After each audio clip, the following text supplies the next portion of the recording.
सारा भारत नाङैनो हर घर तिरंगा हाबाफारिया सोलिगासिनो दङ। हर घर तिरंगा बे हाबाफारिखौ नोजोर होनानै 23rd BN SSB भैरबकुंड आरो 61st BN SSB भैरबकुंड केम्पनि बानजायनायाव भैरबकुंड सेन्ट पल स्कुल भैरबकुंडनि फरायसाफोरखौ लानानै हर घर तिरंगा हाबाफारि लायो।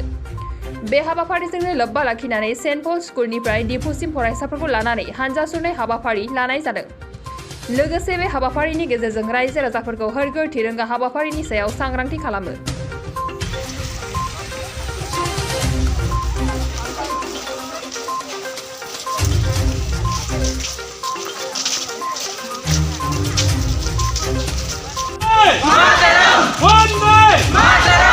अभी बोलेंगे घर घर झंडा तो सभी रिपीट करेंगे सर, ठीक है? घर घर घर घर हर घर हर घर हर घर भारत माता की वंदे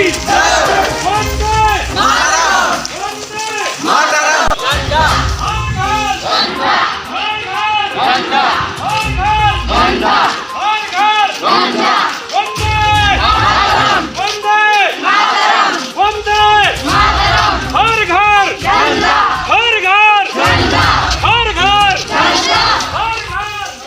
बाइक अनसायगिरिफोरनि थाखाय मोनसे मोजां खौरां। Kokrajhar GD road axis bank साखाथियाव थानाय दावहारु अट' एजेन्सिया नोंथांमोननि थाखाय लाबोदों धामाका स्पेशल अफार। खम बेसेनावनो नोंथांमोना बाजाजनि गुबुन गुबुन मडेलनि बाइक फाइनान्स खालामना नोंथांनि सिमांखौ जाफुंहोनो हागोन। 13,800 रांनिफ्राय जागायना 19,500 रांजों नोंथाङा बाजाजनि गुबुन गुबुन मडेलनि बाइक जेरै प्लाटिना, पालसार बायदि गुबुन गुबुन मडेलनि बाइक लानो हागोन। बाइकजों लोगोसे बेसेन होनाङालासे मोनफागोन गंसे हेलमेट। बाइगिरि बिथांमोना गोरलै राहाजों बाजाजनि फाइनान्स लिमिटेड नङाबा एक्सिस बेंक लिमिटेडआव फाइनान्स खालामनो हागोन। गोबांथार फोरमानलाइफोर गथायनो गोनांथि गैया।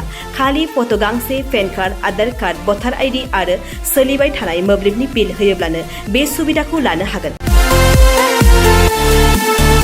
गोबां मिथिनो थाखाय 8473883986 03661270550 9957644326 आव फन खालाम।